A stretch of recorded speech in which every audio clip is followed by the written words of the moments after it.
Hi, I'm Fatuma Akalo. I'm one of the financial advisors here at Wattle Partners. A lot of my time is spent on reviewing clients' financial positions and coming up with some funky strategies that we can present to them that will hopefully get them to a point where they're able to achieve their financial goals and objectives.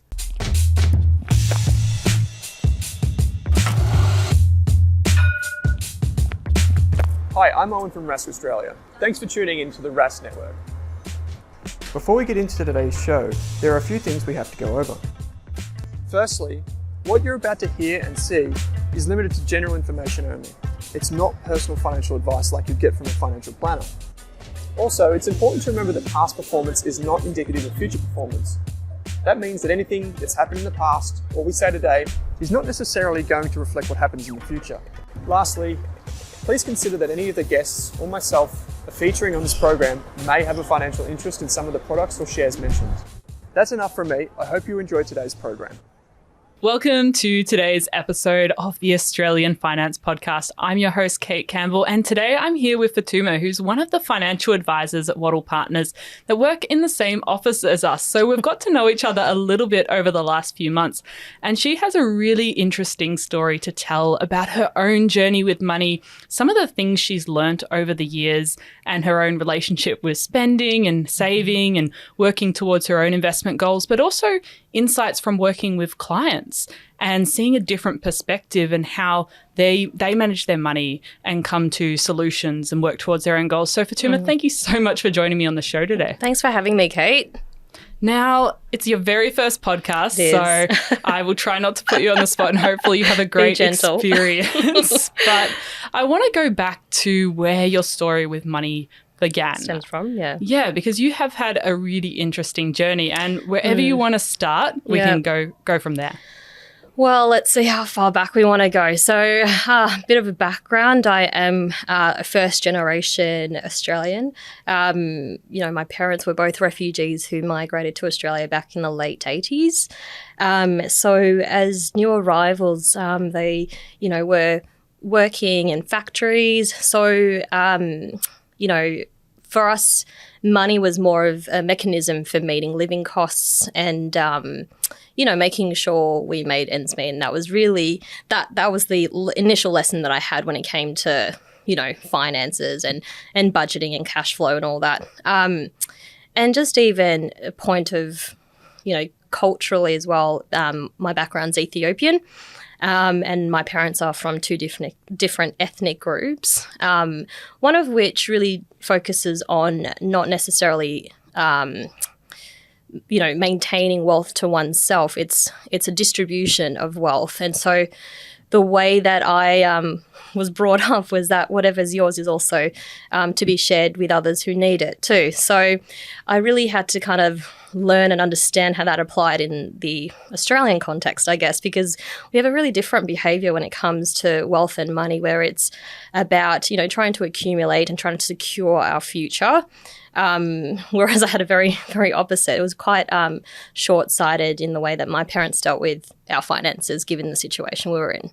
Here, obviously, you want to prepare. I mean, one of the things I do on a daily basis is tell clients you should plan for the future. So I think when I dipped my toes into the financial planning space, that's what kind of shifted that was my initial education and introduction to thinking about the future and how we deal with money and how we deal with wealth. And did your parents ever talk to you about money? Do you ever remember any of those conversations? Or I'd say I think Dolomite taught me about money. I think that's kind classic of where school banking program. Right. I think we all got a CBA account at one point or another. That's right. And to this day, I certainly still have a CBA account. So the marketing worked really well. But that was my introduction to how I managed money. My parents, we didn't really talk about it. They were quite private about that. And I think that probably is also a cultural thing. And perhaps, some other families from other ethnic groups encouraged talking about money, but we didn't really talk about it. It was only as I got older that I started to understand the impacts and the implication of not saving or, watching where your funds were going. And also just even understanding my family's financial position too. It wasn't until, like my late teens Yeah. Yeah. Did you have a part-time job when you were in high school? I did. So I started off working at Coles. Yep. I was a checkout chick. There's not many these days, unfortunately, with technology now. But that was what got me through my later years in high school. And then I did some market research jobs while I was in university. And then thankfully, during my, I think it was my third year of university, I did a co-op placement at a financial planning firm and never left. One of the things you mentioned in our conversation was that feeling when you were growing up that you were always living in survival mode. I think that's how you put it to me. When did you start to shift from going from survival mode to actually starting to put your own financial future first? I think I would say I kind of started to do that in my late 20s, so quite late in life. Well, is it really late in life? No, late 20s is not that late. But yeah, in my late 20s is when I started to set boundaries, I guess, in some ways for myself. So setting boundaries and accepting, you don't have to agree with everything that's a part of your culture, and it's not selfish to secure and preserve your financial well-being. So, so that journey kind of started in that time, and it was probably until perhaps my early 30s where I started to actually feel somewhat financially secure, which is quite late for some perhaps. But yeah, it was for me, it was that, there was a moment where I was talking to somebody and I just said to them, I'm actually feeling quite comfortable. Yeah. And that was a very different, thing to say teenager Fatuma. I would say it was in some ways through conversations with other people. So, one of my best friends, her mum was always very good at kind of, telling me, to save. And she was probably one of the first people that spoke to me and gave me tips about, buying my first home. So, I had her and I had, my best mate, and she's very diligent with her savings, and other friends who are very diligent with their savings and investing and all that. And so I think, having those channels of communication, people being open about talking about money, I think then that forced me to kind of shift my mindset. And then that also helped me begin that journey too, as well as being entrenched in the industry as well. And you pick up little tips along the way. And I had some really good role models. We've talked a bit about on the show the importance of having those money conversations and that you don't often know the ripple effects that having these conversations will have on your wider community. And I think that shows in your example that just having someone in your life as a role model, it didn't have to be from your family. It could have been someone outside, but just having those conversations with you and going, hey, maybe you do want to save some money. Hey, maybe you do want to consider investing. That's right. And then also just even kind of explain to me that there can be a balance between saving, investing, and enjoying your life and and enjoying your lifestyle. So earlier on, I was very focused on traveling, but I did have. You sounded like you had some good trips in the past. I have, yeah. As soon as I finished uni, I was like, I need to go and see the world and do all these things that I didn't really have the luxury of doing earlier on in my life. So that became a focal point for me for the first few years of my career. But talking to friends and talking to family friends. Being able to have that balance, I think that's really important. I think, you still want to enjoy yourselves, but you shouldn't forego securing your future either. So I think that's been my lesson along the way, is that there can be a healthy balance, and I've had to learn that through other people and through my work. Yeah, and sometimes it can be a very hard balance to find. It can. Sometimes, you put those savings away and then you're like, but I really need to go on that trip to Bali this month, or I really need to go and relax in Europe, or there's that nice little sale. You just have to be quite diligent and try to put that money away and actually not touch it. And you mentioned before that your parents grew up in an environment where sharing was encouraged, sharing of resources, of wealth, of property. How did you balance that, or do you have any suggestions for people that might be in a similar environment where it's encouraged or expected that they support other people in their family and community, and they're trying to balance that with actually putting some money aside for their own future, maybe saving for their first home or putting money aside into their superannuation? Yeah, I think that is a bit of a mentality shift, because there is an element of guilt when you don't continue providing that support, or you don't there's an element of guilt when you're also the person that that doesn't feel like they want to share everything.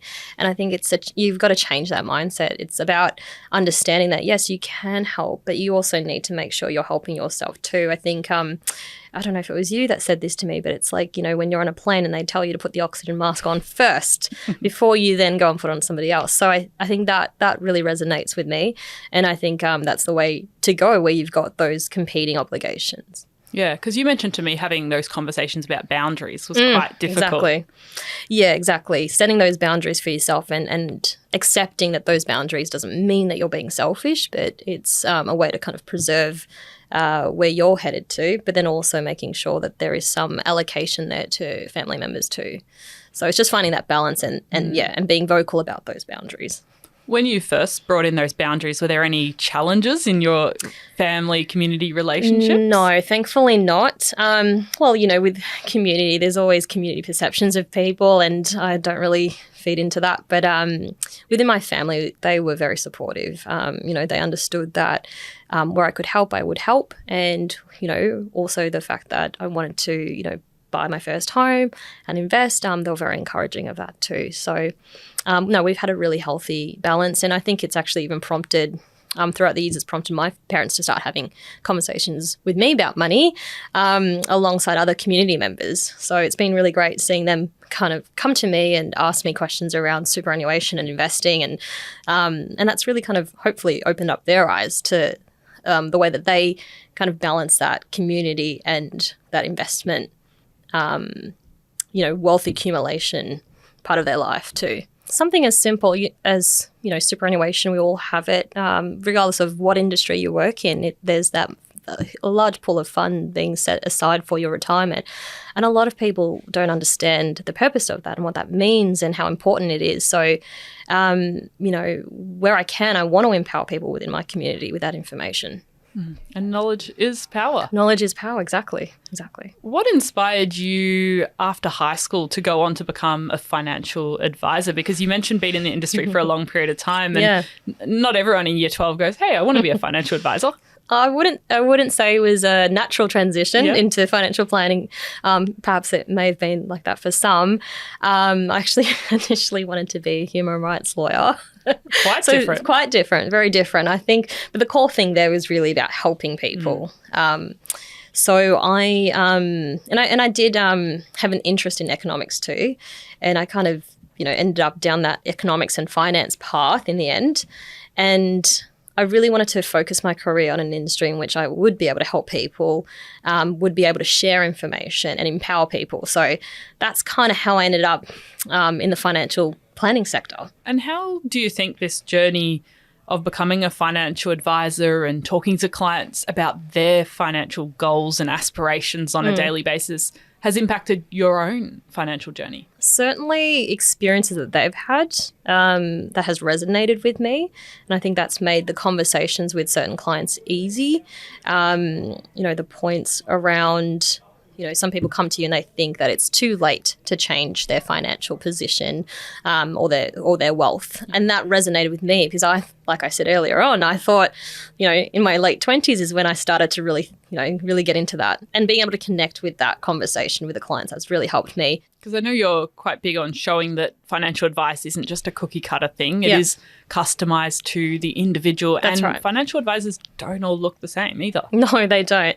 They don't all look the same. They don't all sound the same either. For me, I really love connecting with the person, really like to understand their interests outside of, obviously you talk about their financial position, but having an opportunity to actually understand the person, what they like, what they don't like, their hobbies and all that, and understanding their personality, and then being able to tie that into, okay, well, that makes sense when it comes to your goals and objectives and where you currently sit, and hopefully we can put something together that aligns to those goals and objectives. Something else I wanted to discuss was the idea of your own money mindset, because I know you said to me it took quite a while for you to start, until your late 20s, to start to change this. Yeah. How has that sort of journey of growth look like for you over the last few years, especially? Well, it's helped me kind of create discipline. Like I said, not doing those last minute holidays like I used to do before. And I think something very common is like, creating these saving silos. So having separate accounts for separate purposes and really sticking to that. So I've been quite diligent in trying to practice that, and making sure that, dabble in some investments. ETFs very popular, some actual direct shares that I've, thrown some money into as well. So making sure like I keep things quite spread, but then also inaccessible to some extent. Want a bit of hands-off money. Yeah, when you know your vices, you try to build something around avoiding those things. So that's been my approach. Yeah. Yeah. And what about if someone's listening that maybe isn't happy about their money story to date? They might have made some mistakes, or they might have spent some money or lost some money on things that they're not really proud about. What advice would you have to those people who are looking to turn their money story around? Well, Again, it's never too late to turn it around. So try not to let that cloud your ability to move forward. Automating as much as possible always really helps, because it's not relying on you to establish those behaviors immediately. It's a great way to kind of get you started. And I find as you start to see your savings build up, it incentivizes you more to continue building those savings. So I think as a good starting point, it would be to automate as much as possible, and then making sure you've got a bit of a buffer and not being afraid to actually invest as well.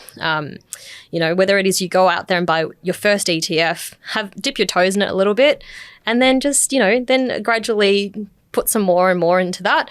And eventually you'll be where you need to be down the track. Yeah. And there's a lot of, as you take each step on your journey, that positive momentum builds and encourages you along the way. That's right. It's kind of like, when people go to the gym, you go one time and then you're like, no, that's it, I'm done. Is this a recent experience? Which I'm guilty of on many occasions. But, they say that the more often you go, it almost becomes addictive. You almost it becomes routine. Yeah. So it's about embedding these routines. And the easiest way, I think, is to really try to automate as much as possible as you see things grow. And a good example is my younger sister. She's 20, turning 21 in October. And so I've really kind of tried to encourage her and impart some wisdom.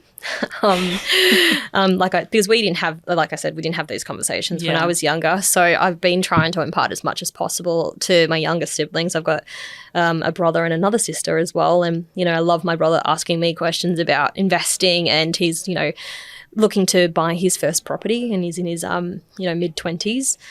So that's really exciting. But my younger sister, who's 20, I set up some accounts for her and then encouraged her to automate everything. And there was one point where she's like, oh my God, I've saved this much. I'm like, exactly. Imagine if you just keep going. And then that just cranked up her desire to save. Yeah. And having someone really changed her behavior. Sit down and help you through that is often a really important step. Yeah, it is. Sometimes you kind of need someone to hold a mirror to too, which can be very confronting, but you just have to get through that first hurdle. Maybe you do need that friend to tell you, hey, you probably should be saving. Yeah, I think sometimes that can end well, and sometimes that can go either way. Yeah, it can. If someone's not in the mindset that they're ready to start saving. And that's right. I think it's really important, especially for us as advisors, is to make sure we create that safe space for people, because it can be quite nerve-wracking talking about money, talking about wealth. So for me, it's really important that people feel comfortable having that conversation, and there's no there's no shame associated with that conversation either. So that's really important. What are some ways that you have helped either your siblings, your friends, your clients start feeling comfortable enough to have those conversations, to open up to you, and especially if they are dealing with that feeling of shame? I think really around the constant communication. So when a client comes in and they've said to me, again, everything's all over the place, it's all messy, I'm really embarrassed where we're currently at. Do we even have enough to retire on? Because I see a lot of retirees. And it's really kind of making them see the positive part of where they're at. Well, you've come and seen me. That's that great first step. It's not too late. We still have, if it's a pre-retiree, you could say, you've still got another 10 years. That's 10 years for us to start building something. So trying to kind of shift that mentality from a negative focus to a more positive, and kind of like seeing the glass as being half full. Yeah. So that's kind of the approach I take with clients in those instances. And yeah, the regular communication I think helps a lot of them, hand holding along the whole process, from when we first catch up to when we start to implement and invest, because that can be quite nerve-wracking for a lot of people when you go, here's my savings and I kind of need you to help me, and yeah, lots of hand holding along the way. Yeah, because there's a huge step between learning and action when it comes to money. We can know what to do, what the ideal strategy is for us, but actually putting that into action is a whole nother skill. Whole other level. Exactly. So it's ensuring that they're informed. Yeah. Again, communication, and also ensuring that they understand what we're doing, and engaging them in the process of that implementation. As someone who's fairly young and you're dealing with a lot of pre-retirees, retirees, have there been any interesting lessons you've gained from them, whether that's about money or life? I mean, well, firstly, I think for my older clients, coming in to see me can be quite surprising, because you've got a 30-something-year-old about to tell, a 50 or 60-year-old, hey, this is how we can help you with your retirement. But that's what I do. That's what I do for a living. Some of the things that's been great to see from those clients and their experiences is, I suppose understanding where their initial investments, their investment journey began. So for some of them, maybe they bought a property a lot earlier, and it's, had the benefit of this fantastic property boom that we're like all the memes that go around of someone who bought the property 40 years ago. Exactly. So you're like, yeah, that's a good tip. Hopefully that continues on for me. So little things like that. And then, obviously there's people in certain industries and certain careers, and you can see how that's kind of resonated in where their wealth has gone at the end. No, it's interesting because a lot of the people that listen to this podcast are in the accumulation phase. Yeah. They're in their 20s, 30s and 40s, and they're working on reaching their goals. Maybe they're saving for their first home, they're building their investment portfolio. But for you, as someone that's looking at someone closer towards retirement, and you get to see the whole spectrum of their life story and how the different financial decisions they've made along the way have added up to where they are now. A lot of it can also be luck. Yeah. That can play a part along the way. There's some individuals who have these fantastic defined benefits that we don't have anymore. So even something as simple as that, where you're getting this recurring income stream in retirement, that's huge. But, there's been some clients who've talked to, I love travel, and a lot of them haven't been able to do that until later in life. So there are a lot of things that they've had to forego to get to where they're at now. And it's just a question of, is that what you want to do? And it might not be what you want to do. So everyone's path is very different. Yeah, it's probably a daily reminder to you in just figuring out how to prioritize what you want now versus in the future, and when you put those experiences, because you can't have everything at once. So how do you spread things throughout your life? Yeah, it's a balancing act. It's a balancing act. At this point in my life, I keep talking about my 50 or 60-year-old self. What would 60-year-old Fatuma like? Where would she like to be? What is your minimum needs, right? So, obviously you want housing security. That's really important. So, great, got to get a place. You want a certain amount in superannuation to be able to draw down from. Great. Well, let's work out what amount I need from age 60 and start, making those additional super contributions. And then also you want some other passive income streams. So really trying to think about myself 15, 20 years from now and trying to allow myself to have that time. But that's a good amount of time. So, to all the accumulators out there, you've got that 20 to 30 year time frame. It's still not too late. It's a long time to be able to accumulate wealth for your older future self, I should say. That's a really different way of setting goals, because you're thinking, what do I want at 60, and then working backwards with your financial goals from there. Whereas I often think, what do I want over the next 5 to 10 years? And then I work forwards. I haven't tried the method of working back from 60. Yeah. Well, I think for me, it's what am I comfortable with attaining? Yeah. Because that's enough for me. And then I suppose anything after that is a bonus. So I suppose for myself, it's more just not being disappointed with not attaining a certain point. So by working towards like, what is it that I want and need, and then working backwards, that at least means that I've set myself up for what I've been comfortable to accept. If anyone else listening uses a goal setting process that kind of works backwards from an older point to where you are now and using that, I'd really like to hear more about that, because I haven't thought about goal setting in that way before. So definitely write in and let me know. And sometimes financial advisors get a bad rap, sometimes for good reasons, sometimes not for good reasons. And I know you're really passionate about getting the message out there that there are good advisors that really care about their clients and helping them build wealth and sort out their insurances and set themselves up for success, whatever that looks like for them. If someone listening wants to talk to a financial advisor but is worried that they might get ripped off or might not find someone that suits them, what are some questions that you would ask if you were looking for a financial advisor? That's a good question, because you're asking me what people would look for from me. Look, I'm a relationships person, so for me, it's, you can kind of gauge the personality of the person that's sitting in front of you. But some of the things that I look out for when talking to other advisors, or if I were a client, the questions I would want you to ask me is really about, transparency around fees. I think that's an important thing, because you can get some people who are driven by other motivations. So it's really good to, align yourself to a group that is a fee-for-service type financial planning practice. So there's that transparency. Also, if you've got a set of investment values, so if you're someone who wants to invest ethically, then that could be a question that you ask your financial planner, if they provide those type of products. And also,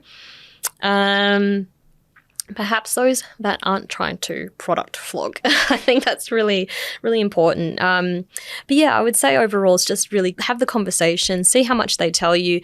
And if you're connecting with the advisor, you'll know that, because there are some advisors that, can be very methodical. They don't really connect with the client.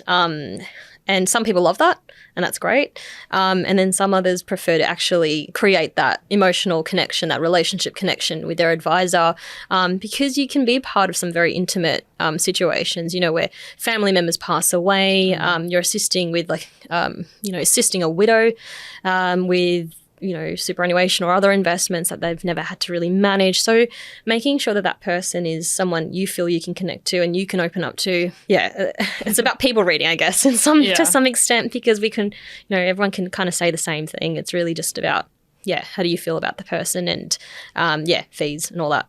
Yeah, because often it can feel quite challenging, because someone going to a financial advisor is probably going to know a lot less about their finances than the financial advisor who's done all of the qualifications. And it can sometimes feel like there's a bit of that knowledge gap. And so you don't know if what they're saying is going to be serving your best interests. Yeah, that's true. And the best way to kind of navigate that is a good advisor is going to explain things to you. And a good advisor will be able to read that you might not understand a particular recommendation. So for me, it's really important when I go into meetings with clients that not only you find lots of situations where, say, there might be a particular spouse who's the financial decision maker up front. We know that there are lots of decision makers behind the scenes as well, who pull the strings. But it's really important that both those if it's a couple, for example, for me, it's really important that they both understand, rather than the one partner understanding what it is that we're proposing. So, and a good advisor will be able to read that. They'll be able to tell when someone doesn't understand a particular recommendation,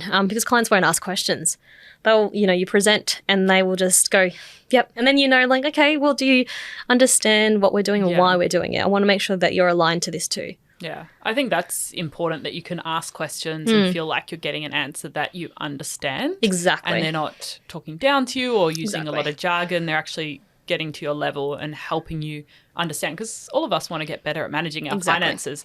Sure, we want to use the expert knowledge, but we want to build a little bit of that ourselves. That's right.